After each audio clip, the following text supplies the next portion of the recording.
And now, the Hollow Earth Theory, June 03, 1985, by Larry Gedney.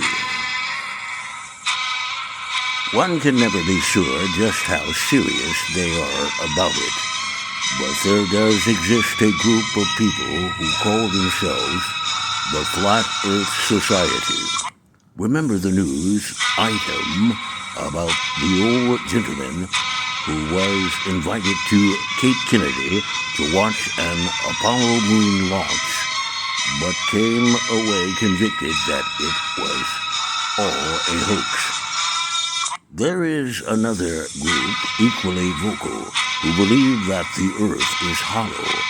Several years ago, a group of believers informed a member of the Geophysical Institute staff that there was an opening to the center of the Earth in the Alaska Range, and this was an entry and exit point for flying saucers.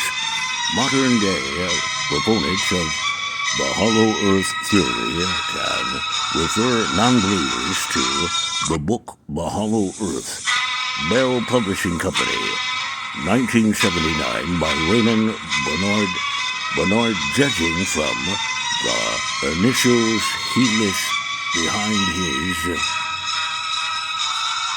name, holds just about every advanced academic degree, but is apparently somewhat a recluse. As a spokesman for the publisher states in a forward to the book, I will not enter into any correspondence regarding this book or the author. Whether you accept or reject the content of this book is your privilege. No one cares. The crux of the Hollow Earth Theory is that the Earth is a shell with walls about 800 miles thick. In the polar region, there are holes about 1,400 miles across, with edges that curve smoothly from the outside of the shell around to the inside. A sea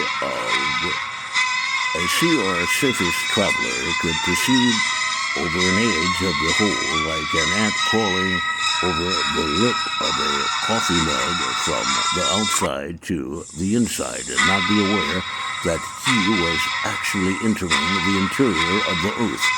Bernard explains that the holes have never been seen from the air because pilots are fooled by their compasses into believing that they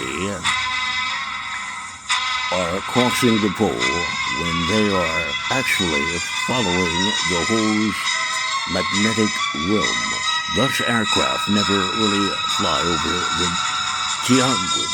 geographic poles, which naturally mark the center of the holes themselves, as irrefutable proof of his claim. He cites Admiral Byrd's statement, "I'd like to see that land beyond the pole, that area beyond the pole is the great unknown." The Hollow Earth Theory actually seems to have been originated in the early 1800s by John Simmons, an earnest American who devoted the greater part of his life to convincing the world that the Earth was formed by a series of concentric shells. Simmons believed that there were miles of wondrous unclaimed domain beneath our feet, with lush vegetation and fish and game for the taking. Apparently, there were those who took him seriously, as reported in the October 1882 issue of Harper's New Monthly Magazine. A Mr. Howgate had Monthly Magazine recently been in the news proposing that an expedition he made to discover Simi's hole. His plan was to have a number of men acclimate themselves to higher and higher latitudes, moving further north each year. They were to observe the animals that presumably wintered over within the earth each year and emerged during the spring to bear young. Eventually, the colony of men were to follow the animals in the fall to find where they entered into the marvelous land at the center of the earth. Sadly for this romantic concept, if today's believers are correct, the only thing that they would find there now are flying saucers. This has been the Hollow Earth Theory.